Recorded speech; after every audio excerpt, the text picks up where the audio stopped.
Assalamualaikum warahmatullahi wabarakatuh.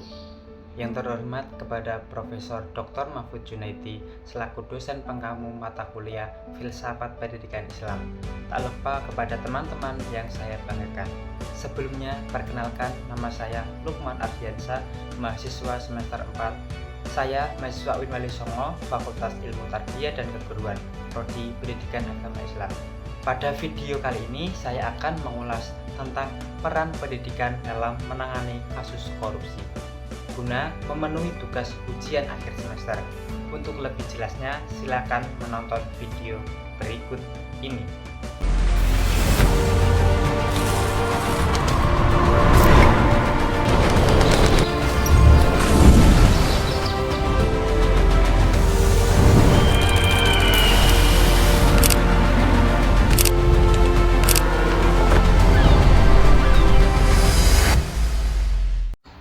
Korupsi di Indonesia adalah masalah yang serius yang mempengaruhi berbagai aspek kehidupan, sosial, ekonomi, dan juga politik. Dampaknya sangat merugikan karena dapat menghambat pembangunan dan merusak kepercayaan publik terhadap institusi pemerintahan dan memperdalam kesenjangan sosial. Meski sudah ada berbagai upaya dari pemerintah, lembaga anti korupsi seperti halnya Komisi Pemberantasan Korupsi atau biasa yang kita sebut dengan KPK. Praktik korupsi masih sering terjadi pada negara ini.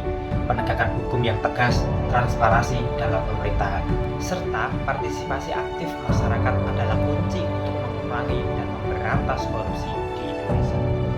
Pendidikan sendiri memegang peran yang sangat penting dalam upaya pemberantasan korupsi. Berikut adalah beberapa tanggapan mengenai peran pendidikan dalam masalah korupsi. Yang pertama adalah pembentukan karakter. Pendidikan berperan dalam membentuk karakter dan moral generasi muda dengan menanamkan nilai-nilai integritas, kejujuran, dan tanggung jawab sejak dini. Diharapkan mereka akan tumbuh menjadi individu yang menolak praktik korupsi. Yang kedua, pendidikan dapat meningkatkan kesadaran. Melalui pendidikan, masyarakat dapat lebih sadar akan dampak negatif korupsi. Pengetahuan ini bisa memotivasi mereka untuk aktif berpartisipasi dalam upaya mencegah pada kasus korupsi. Ketiga, pendidikan anti korupsi. Kurikulum yang memasukkan materi anti korupsi dapat memberikan pemahaman yang lebih dalam tentang apa itu korupsi, bagaimana cara mencegahnya, dan apa saja konsekuensinya. Ini bisa mencakup pendidikan formal di sekolah serta pendidikan informal di masyarakat. Yang keempat, pendidikan dapat menambah penguatan institusi pendidikan. Institusi pendidikan sendiri harus bebas dari praktik yang namanya korupsi untuk menjadi contoh yang baik, transparansi, dan juga akuntabilitas dalam pengelolaan sekolah dan juga universitas sangat penting. Dengan peran pendidikan yang optimal, diharapkan dapat tercipta generasi yang lebih berintegritas dan berkomitmen untuk melawan korupsi di berbagai lini kehidupan.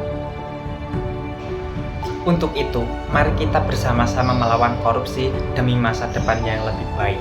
Korupsi merugikan kita semua, menghancurkan kepercayaan, dan memperlambat kemajuan. Dengan berani berkata tidak pada korupsi, kita menjaga integritas dan keadilan. Mulai dari diri sendiri, berani jujur dan laporkan setiap tindakan korupsi. Bersama kita bisa menciptakan perubahan nyata. Terima kasih.